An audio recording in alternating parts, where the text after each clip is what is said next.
Turf Business TV are in Ipswich today, and we're joined by a familiar face to the industry. Been away for a little while though in the States. David Withers. What are you up to now then, David? A new venture since January? Yes, it's actually been quite an interesting time really. So after 25 years or just under of a great time at Textron with Ransoms, Jacobson and all those other brands there, I moved back to the UK last year and then had the opportunity to set this up beginning this year. So yeah, January the 1st, I was actually back at work, and yeah, so here we are in Ipswich, kind of spookily familiar to me, and just round the corner from my old place there at Ransoms. But yeah, in our new business now, Iseki UK and Ireland, and it's yeah, it's been exciting.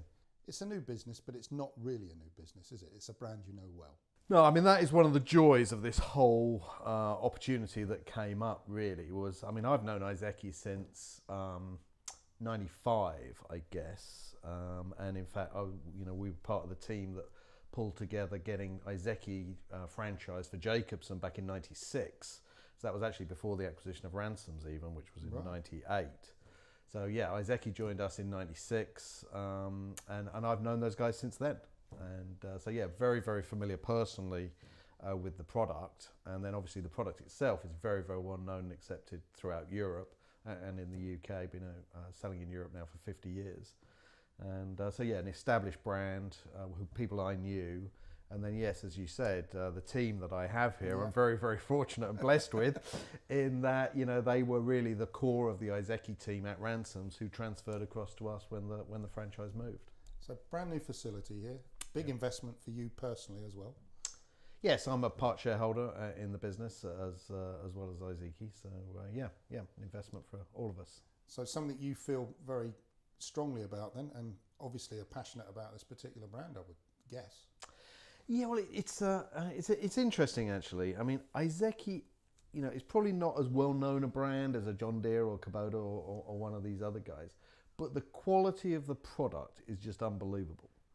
And so I've always had that great respect for the product and the people actually, and their processes and how they do their business. But the product itself is just so good, so reliable, and really with some good, unique selling features. I mean, without making this a sales thing or whatever, but there's two really key things.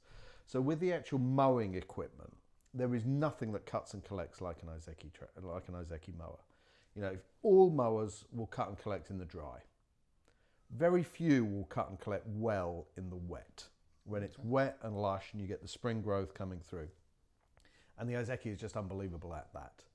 And so it's been one of the key selling points there, is that cut and collect. And then as you move up to the tractors themselves, it's that power to weight ratio. We've always been able to have a relatively lightweight tractor, so we're not putting a huge amount of compaction down, not a lot of stress on the turf, but still with great lift capacity and more power than typically our competitors have. So those really are our two USPs, and have been for all the time that I've certainly been involved with Iseki, which is, as I said, 20 plus years. Do you think this new setup and route to market would have been a surprise or a shock to your colleagues across the road at Ransoms? So I don't think it would have been very much, to be honest. We if we go back 5-6 years, Iseki actually invested in their German distributor. So they were now a part owner of their German distributor. And then a few years ago, they actually bought outright their French distributor. Right. And I think overall, maybe not particularly from a strategy point of view at that point, but having done those investments, I think they started to feel more comfortable with that type of distribution, where the majority of the business, the majority of the turnover of the distributor was coming from Iseki product.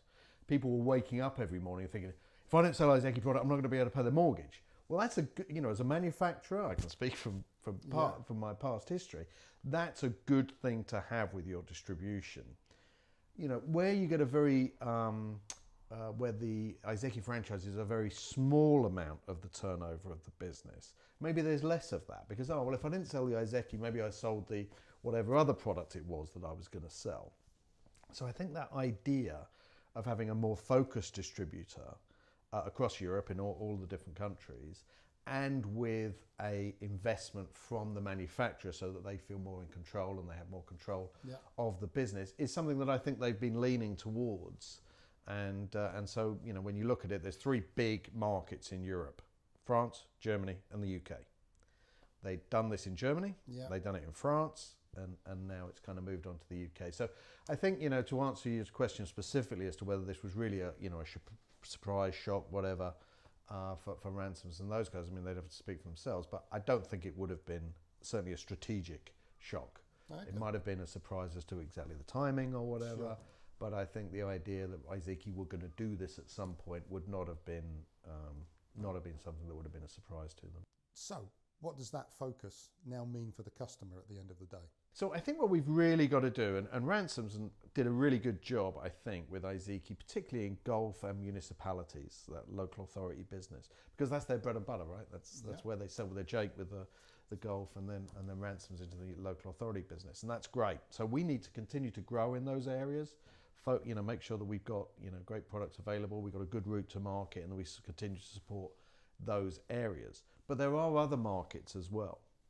So, for example, you know, agriculture, you know, the bottom end of the agricultural market, dairy, hobby farmers, the glass houses, horticulture, places like that where we should be selling more tractors with agricultural tyres.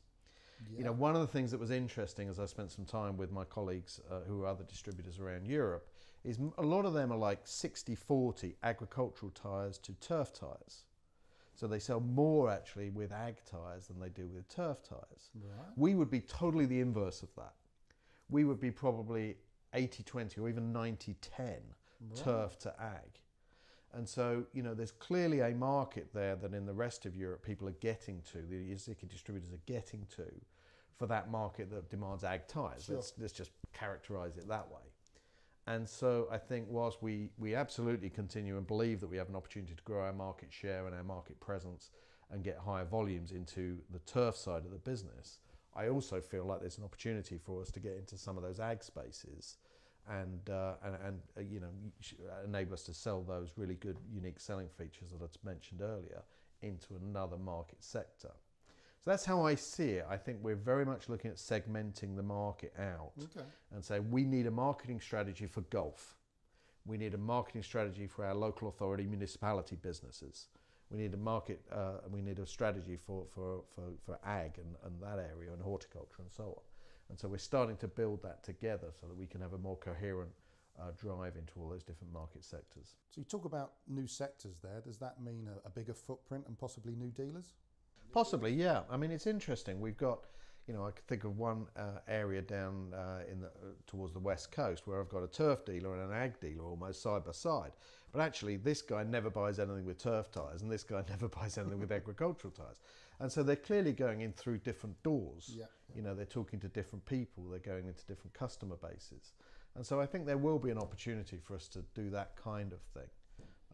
I think the final sector there, you know, I mentioned ag, you know, if you like, in the broadest sense, and then turf here. And the final thing really is that domestic market, if you like, you know, the guy who's got 2 acres of ground, maybe he had a little petrol Mountfield or Westwood or something like that, and he wants to move up to something that can cope with the lush spring conditions. He wants a diesel for that extra power and reliability.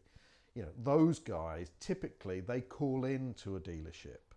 And again, that's sometimes a very different type of dealership to the professional guys who are calling on Gulf. And so we need to have that balance, but we've got to make sure within all of this, and I've always had this kind of attitude, that we're successful when our dealers are successful.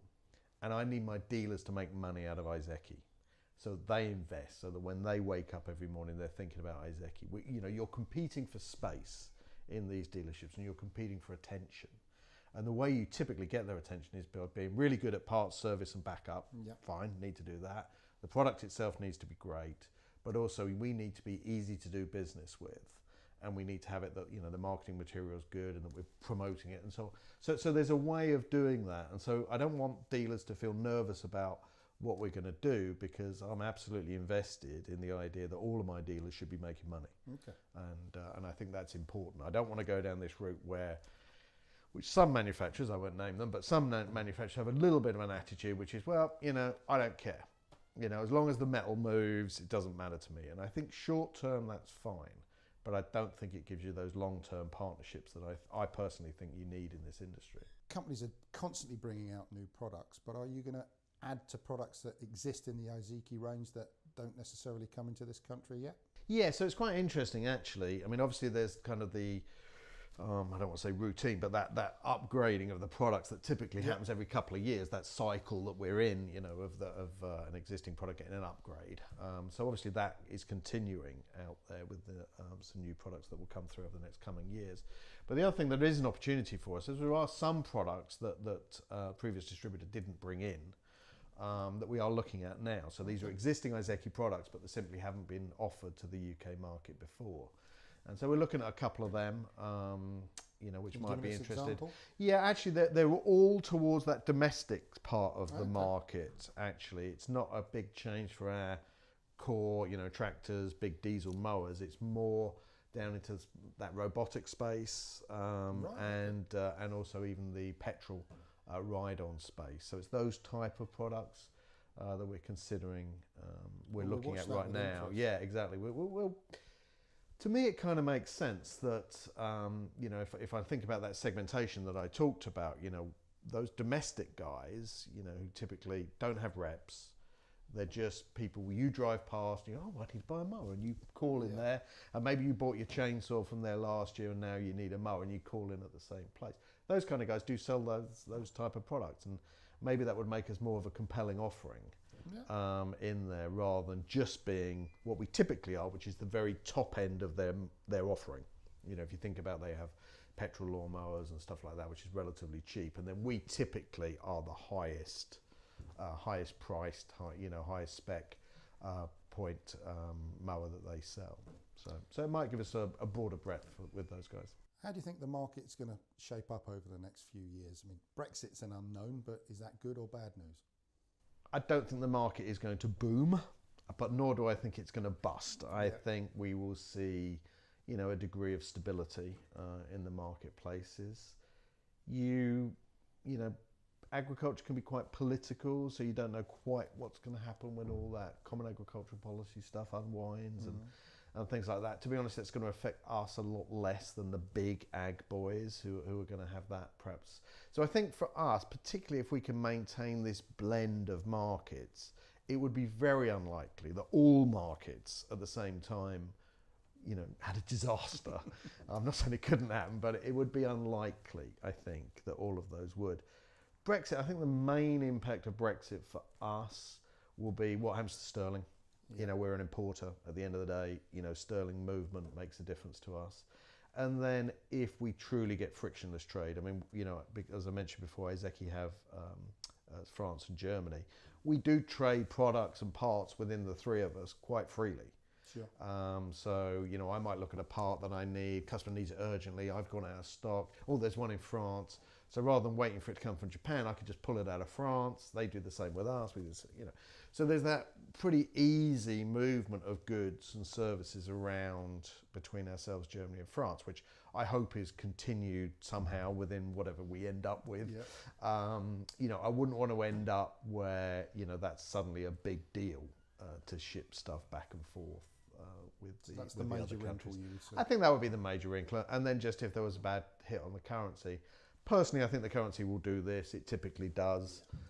You know, you get some bad news in the news, and you know, it drops a couple of cents, and then you know, you get some good news, and back you go. You know, it'll find its level. It probably will. You know, these things usually, in the end, it kind of settles down. So we'll see.